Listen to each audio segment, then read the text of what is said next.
Hi, this is Karl Willetts from MEMORIAM, and you're listening to Heavy Demons. What shall the fans of Memoriam expect from your third album, Requiem for Mankind?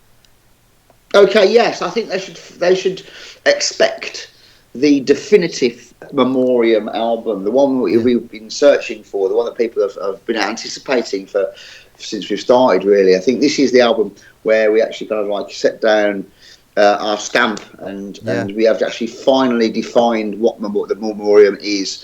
We've definitely.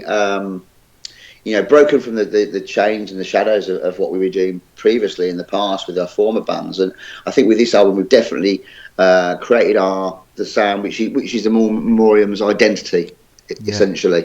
yeah, Um, we're always going to have people that say to us, "Oh, I don't." They'll criticise us kind of for saying, "Oh, you sound too much like Boltler, or you don't sound enough like Boltler." But how that's not really for us in the equation. For us, it's about sounding like Memoriam, and we've definitely achieved that with this new album. yeah. And talking about the composition process, the recording, the production, which differences do you find between the new album and the silent video?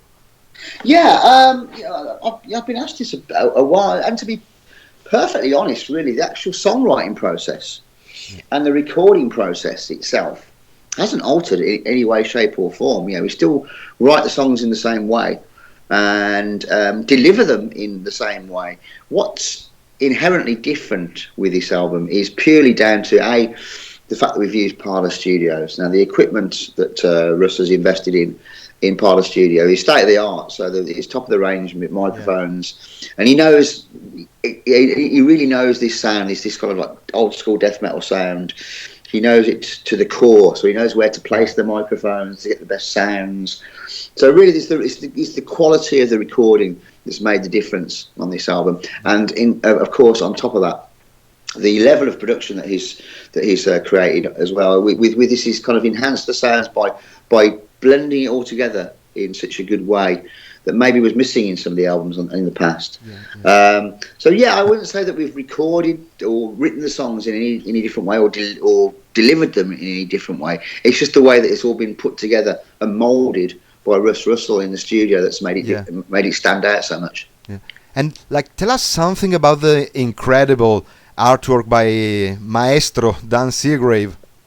Yes, yeah. I mean, it's incredible. It's great to be able to work with Dan. He's just got such an eye for detail, Yeah, and you kind of you give him a brief idea what you're wanting from an album cover, and he goes away and he comes out with something absolutely incredible, which astounds me every time that he comes back to us. And so watching the evolution of the artwork from the initial drafts that he provides to the final point is just it's a joy to actually behold that and watch that happen. But for me, the whole concept of what we're doing with a Memoriam was almost a kind of trilogy we had in mind. yeah, yeah, When we first started out, we were kind of aware that we had a one contract deal with Nuclear Blast with options for two others, so we were pretty confident they'd probably pick those up. yeah. So I had in mind a kind of almost like a triptych kind of imagery, so to tell Artwork, a yeah. story, which we've kind of done. So the first album obviously shows for the fallen, shows the The funeral morning. procession. Yeah, Then the second album is the laying in state of the coffin, and this final kind of act of the trilogy shows the kind of like the actual descent of the coffin into the ground, the internment, which is the song that we end with. So it's almost like the closing cycle of the three-part yeah, trilogy that I envisioned as a creative kind of visual piece of artwork with the music that goes alongside it. So yeah, yeah, it works really well. Visually as well with the artwork, it all fits together nicely. But musically as well, it kind of like yeah, it shows progression, of the band as well in relatively quite a short space of time. I mean, yeah, yeah. we're Definitely releasing sure. one album every year, and we try to kind of, in many respects, kind of recreate that kind of old school, death metal feel when we started out in bands when in the late '80s when we first got together, and the creative fire within a band was Yeah, so prevalent, and we tended not to dwell too much on what we were doing or think about too much what we were doing. And we're just enjoying what we were doing yeah, for what it was at that point in time, and that's what we're trying to recreate with Memoriam. We're not kind of like resting on our laurels in any way. Once we've done something, we don't think about it too much. We kind of want to move on forward to the next album and to the next album, and move forward, constantly driving, because we've got, you know, a lot of creativity within us, and the fire is burning strong. And For the Fallen's lyrics were influenced by the loss of a dear one, by the mourning's elaboration. The Silent Vigil was more about social issues of the difficult world we live in. Which are the main themes of Requiem for Mankind? Yeah, I think they follow on from both. You know, I think that the issue, the theme of grief and sorrow, and mourning and loss is always going to be, you know, within the lyrical content of Memoriam, as is, you know, the for me as a lyric writer, yeah, the issues of war. You know, I've always written about war. You know, for the past 30 odd years, that's been my main source of lyrical inspiration in my previous bands. So that's always going to be a constant theme within the lyrics that I write, and of course, also social issues as well. So I think this album has taken elements of all of that involved. So you've got the issues of loss and sorrow in some of the songs. Yeah. You've got some political themes in there, you know, such as Refuse to be Led and Austerity Kills. And of course, we've got the military themes in Shell Shock, which is the track that a lot of people have heard, but should have heard by now.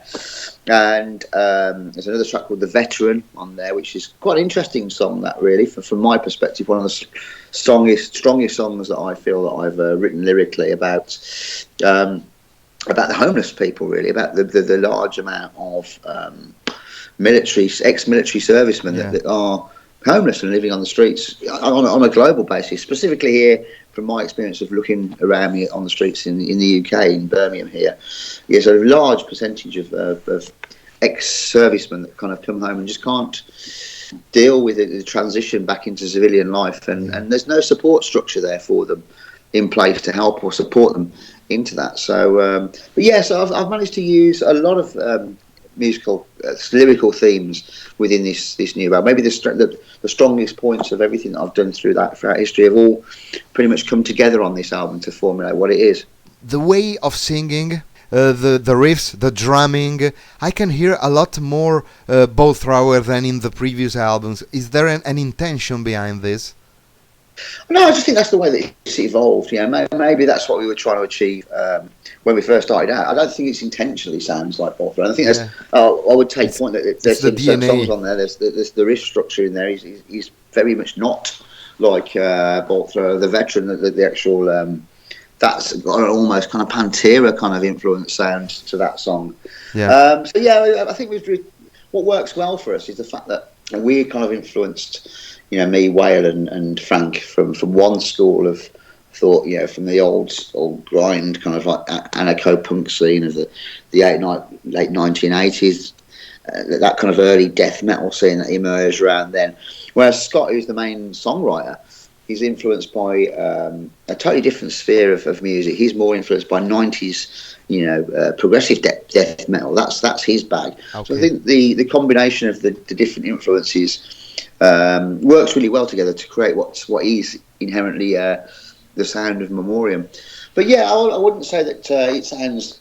Yeah, there are a couple of songs on there, obviously Shell Shock in particular. But yeah, it just sound rather more more Bolt. But maybe that's just purely because the production value as a whole is a lot larger, a lot more epic sounding, which is what Bolt were kind of like quite famous for, is creating a big epic sound. So in that respect, there's similarities.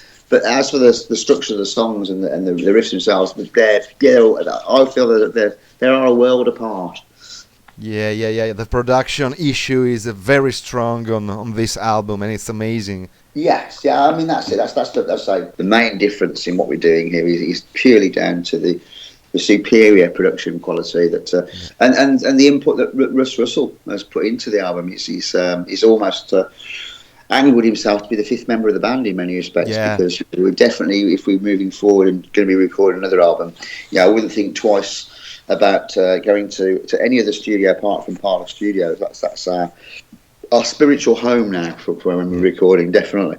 Yeah. And are you still in touch with Joe, Baz, and Gavin? No. Okay. That's reality. That's life. I mean, nothing strange. Yeah, I'm so involved in doing what I'm doing with this that our paths don't cross at all. I don't even. There's no contact with them whatsoever. I'm so busy, doing. I've got kids. I've got a Yeah. job. I look after my mother that's got dementia.